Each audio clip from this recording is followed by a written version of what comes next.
Bonjour et bienvenue sur Bumpy Bricks. Je suis Bumpy et aujourd'hui on va jeter un coup d'œil sur la course-poursuite de Batman et Selina Kyle. C'est le set 76179.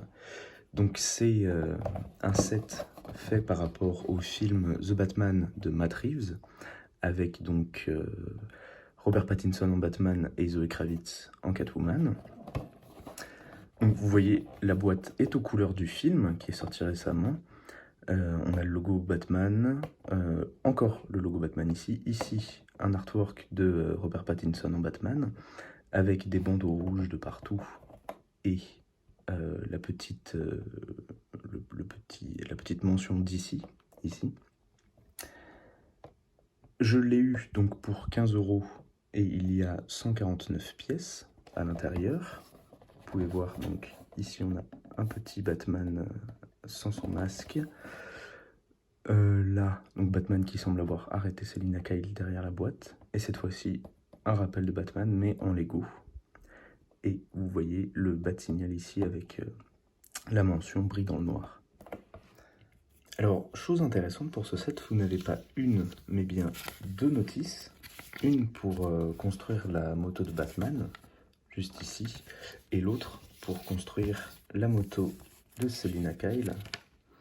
Et vous voyez la petite mention des sachets ici. Alors c'est très drôle parce que vous obtenez donc le sachet numéroté, sauf qu'il y en a un deuxième. Donc pour les numéros 1 et 2, vous avez deux sachets numérotés de la même chose. C'est la première fois que je vois ça dans les Lego que j'ai acheté avant. Et je trouve ça très drôle en fait qu'ils aient fait ça. Pourquoi deux notices? Je pense que c'est pour le construire en famille en fait. Quelqu'un s'occupe de la moto de Batman et l'autre de la moto de Catwoman. Et du coup, c'est assez drôle. Oups, c'est tombé. C'est assez drôle, je trouve, d'avoir fait le choix de deux notices dans un set aussi petit. J'en aurais mis qu'une, personnellement, pour un souci de papier, mais voilà. En tout cas, Lego a décidé de vous en mettre deux. Chose intéressante, ça m'a pris 22 minutes à construire. Je m'attendais à ce que ça me prenne beaucoup moins de temps. Et en fait, non, ça m'a pris 22 minutes, donc j'ai été très étonné et j'ai pris beaucoup de plaisir pendant la construction parce que vous allez le voir, il y a des techniques qui, franchement, m'ont beaucoup plu. C'est c'est pas novateur non plus, parce que ça a déjà été fait en Lego, bien sûr, mais il y a des techniques qui sont en tout cas très intéressantes. Et surtout, ce que j'apprécie beaucoup, c'est que c'est des motos, pour une fois en Lego, qui sont à peu près de la taille humaine. Et vous comprenez déjà, l'un des soucis du set, c'est que la moto de Batman ne tient pas droit. Voilà. On va tout de suite regarder les personnages plus en détail. Donc voici la figurine de Batman. Vous voyez qu'il a le home classique de Batman en ce moment en Lego. Il a une cape qui est douce, pas rêche comme les anciennes. Sur son torse, on peut voir le logo Batman qui, regardez, c'est du gris métallique, donc ça réfléchit la lumière. Ensuite, il a une ceinture avec plusieurs gadgets à l'intérieur et des pantalons qui continuent. Et j'ai été surpris de voir que les pantalons ne sont pas de deux couleurs, pas gris et noir, mais juste noir. Et le gris ici a été imprimé dessus. Et j'avais peur au début que du coup ça ne soit pas le même rendu, parce qu'on peut s'attendre du coup à ce que le gris imprimé sur du noir soit plus sombre. Et non, ils ont bien géré leur truc. Le gris n'a pas de défaut. Vous voyez comme accessoire, il vient avec donc son bas de grappin. Donc c'est juste un pistolet avec un grappin. Ici, dans son dos, vous pouvez voir une continuité du costume, avec notamment une sorte de protection de colonne vertébrale. Et, oups là, et une sorte de grappin aussi, ici derrière son dos. Alors, ce qui est intéressant pour ce set, c'est donc, on va lui retirer son home. Donc ça, c'est la tête de Batman classique, malheureusement, qui sort dans tous les sets Lego Batman en ce moment, avec un petit sourire narquois ici, et une tête un peu sans expression, là. Mais si on enlève cette tête-là, déjà, on peut s'apercevoir de quelque chose qui est plutôt cool, c'est que la cape n'a que un seul tenon, un seul picot pour la faire tenir, contrairement aux autres capes Batman. Et ça, je trouve que c'est plutôt cool qu'ils commencent à faire ça, malgré le fait que du coup ça fragilise. c'est assez cool, c'est très satisfaisant juste de mettre la cape et c'est bon, c'est déjà mis, il n'y a pas besoin de s'embêter à réunir les deux bouts. Alors, pourquoi j'ai enlevé sa tête? Parce que en fait, il vient aussi avec cette tête-là, donc la tête plus de Bruce Wayne cette fois-ci, qui, comme l'autre, a aussi deux visages. Hop, voilà, là il est un peu énervé, enfin un peu beaucoup même, et là il est beaucoup plus serein. Et je trouve que c'est plutôt cool qu'ils aient fait ça, de mettre deux têtes, juste pour pouvoir jouer aussi avec le personnage en étant un peu plus Bruce Wayne. Voilà. On va tout de suite passer du coup à Catwoman maintenant. Donc pour Selina Kyle, donc Catwoman, hein, pour ceux qui connaissent l'alias de Catwoman dans les Batman, c'est Selina Kyle. Mais là, dans le film, attention spoiler, elle n'est pas encore au stade où elle est Catwoman. Donc vous avez un petit casque à moto pour elle, une tenue de motard aussi, un peu en qu'on devine très juste au corps, avec du gris métallique réfléchissant aussi sur le torse. Comme accessoire, elle a une chaîne, aussi en gris métallique, et tout le reste est noir. Voilà, donc ses jambes sont noires. Dans son dos, vous avez la continuité aussi du gris métallique de son costume. Si vous enlevez le casque, vous avez une autre expression derrière. Donc là, elle paraît confiante. Et là, elle paraît confiante, mais juste elle ouvre la bouche. Donc je trouve ça assez drôle d'avoir un peu les mêmes expressions avec à ça après. Et vous avez aussi des cheveux pour aller avec, comme avec Bruce Wayne, on avait une nouvelle tête avec une autre paire de cheveux. Et bien là, c'est exactement pareil. Donc vous pouvez aussi choisir d'enlever son casque ou pas. Et ça, je trouve ça plutôt cool. Alors ensuite, pour ce qui est de la construction pure et dure, donc on va commencer à regarder ensemble les motos. Donc vous voyez que les personnages peuvent s'asseoir tranquillement dans les motos. Et il y a l'introduction d'une nouvelle pièce que je n'avais jamais vue auparavant, c'est celle-ci, qui permet de faire tenir les roues et de les relier quand même à une espèce de moteur. Ici, je peux vous montrer un peu plus en détail à quoi ça ressemble. Voilà. Je crois que c'est une nouvelle pièce, donc c'est toujours intéressant de savoir quelles nouvelles pièces sortent. Et je comprends pas pourquoi ils l'ont pas sorti avant, parce que ça aurait été très agréable de l'avoir avec par exemple des motos Ninjago. Ensuite, donc vous avez déjà vu que cette pièce-là s'est détachée. C'est parce qu'en fait c'est un petit cargo, c'est pas vraiment la moto, qui permet de contenir, hop, un petit diamant à l'intérieur. Et vous avez un autocollant dessus qui donc dépicte une boîte, mais de métal, avec sur l'autocollant un autocollant d'un verre brisé, donc qui signifie que c'est fragile ce qu'il contient.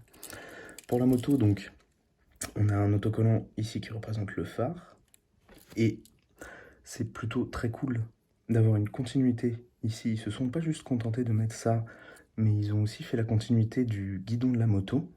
Guidon qui d'ailleurs est fait à partir de deux antennes, ce que je trouve très intelligent d'avoir fait ça. Vous pouvez relever ici ça, mais ça sert pas à grand chose, à part si vous prétendez que ça c'est des mitraillettes ou quoi. Et par rapport aux roues, donc ça roule bien, et vous pouvez voir que ça fonctionne. Bon, il y a un peu un manque d'équilibre, je trouve, sur les motos quand même. Elles ont tendance à tomber toujours de ce côté-là, parce que je crois que ces roues-là, en fait, c'est de ce côté-là qu'elles sont les plus lourdes. Et donc, vu que les deux sont orientés dans le même sens, fatalement, elles tombent toujours comme ça. Vous allez voir, on a le même souci pour la moto de Batman. Ici, donc, une moto un peu plus détaillée, quand même, parce que je pense que Batman l'a customisé dans le film. Donc ici, on a un petit rappel du symbole de la tête d'une chauve-souris, avec les deux oreilles. Et là, on a aussi un petit autocollant pour le phare de la moto. Ici, donc c'est tout le moteur, l'engin, etc. Là, on a un pot d'échappement ici, et on a la même symétriquement de l'autre côté. On a une arrière de moto qui est un peu très élancée, qui rappelle aussi tout ce que pourrait avoir Batman et tout. Donc c'est plutôt pas mal. Et surtout, ce qui est très drôle, c'est hop, le guidon, qui est un batarang en fait. Voilà. Donc je trouvais que c'était assez fun qu'ils aient fait ça. Là, on a un petit espace vide. Bon, c'est pas très beau, mais voilà, on s'en contente. Vous pouvez remonter aussi l'avant de la moto, juste comme ça, mais ça ne sert pas à grand-chose. Et puis, ça fait que le phare n'est pas aligné, donc je vous conseille vraiment de le descendre. Et ici, on a une technique très très intéressante. En fait, c'est cette pièce-là avec un trou au milieu qui a été mis sur une ancienne pièce en T, ici, qui a été clipsée à la moto directement pour, pour avoir l'inclinaison. Et ici, il y a un guidon qui est mis pour faire la continuité de la moto et ça repose dessus sans pouvoir toucher la roue. Vous voyez qu'il y a un petit interstice entre les deux. Et j'aime beaucoup cette technique, je trouve que c'est très très cool. Après, un défaut de la moto, si vous la prenez comme ça par exemple, et que vous appuyez un peu fort ici, et ben la pièce ici se détache. Voilà, c'est pas un immense défaut, c'est un petit truc qui énerve, mais on peut facilement s'en contenter comme ça. Vous pouvez du coup un peu rotationner l'avant de la moto, mais bon, ça sert pas à grand chose. Et voilà, c'est tout, Batman. Donc ça c'est au milieu, c'est les mêmes pièces utilisées pour la moto de Catwoman. Et voilà. Hop, maintenant on va passer directement au bas. Vous voyez, et voilà. C'est le plus gros défaut des motos, c'est qu'elles ne tiennent pas droit. Celle-ci roule bien aussi, hein, mais elle finit par tomber. Voilà, à cause d'un problème de déséquilibre. Pour le batignal. Le batignal, donc construction très très simple. Là vous pouvez faire tourner le batignal, mais je vous conseille vraiment de le faire au milieu, c'est beaucoup plus pratique. Là vous avez un mini casier d'équipement, donc avec un batarang et un clip pour mettre en fait le grappin de Batman, c'est ce qu'ils vous disent de faire dans les instructions. Hop, voilà. Qui peut donc, avec une pièce qui se plie, se rabattre là. Et un très très bel autocollant ici, sur une pièce ronde. Bon alors, vous voyez l'un des soucis, c'est que le batignal tourne, donc c'est pas très très grave.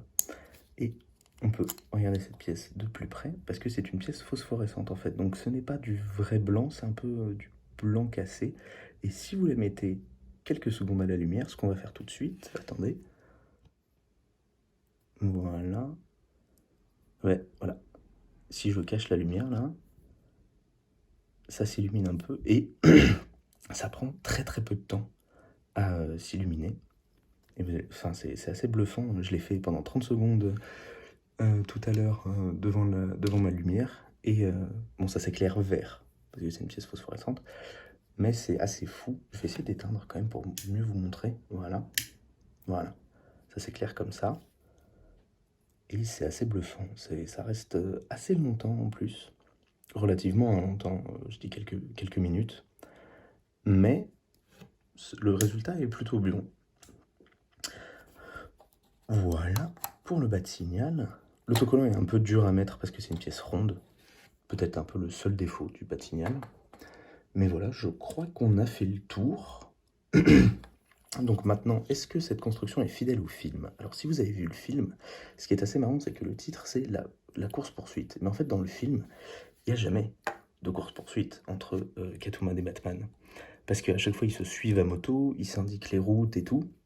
Même au début et à la fin. C'est les deux seules fois où on les voit en moto. Mais il n'y a pas vraiment de course-poursuite. Surtout pour un vol de diamants, ce que apparemment Catwoman a fait là en emportant la petite caisse contenant un diamant. Donc, ce n'est pas très fidèle au film, mais je trouve ça très intéressant qu'ils aient fait un set justement qui n'est pas fidèle, mais qui, quand même, reprend une scène du film et qui permet du coup d'avoir un set en Lego comme ça où on pourrait croire. Donc ça nous induit aussi en erreur si on n'a pas vu le film avant. Et je trouve ça pas bête du tout en fait d'avoir fait ça. Et surtout d'avoir du coup intégré le batignal et pas juste avoir mis les deux motos avec deux figurines. Pour moi, je vais vous dire franchement, c'est un 5 sur 5. Le set est très bien. Pour les motos, ils ont utilisé des très bonnes techniques, avec notamment les antennes, le guidon ici, tous les petits engins qu'il peut y avoir dans des motos. Bon, je m'y connais pas, hein, désolé en moto, mais de très bonnes techniques. Et on a des bons personnages qui ont été bien travaillés. Bon, ce Batman-là ne ressemble pas vraiment à la version du film, hein, malheureusement, parce que son home est un peu plus bas, notamment au niveau des oreilles.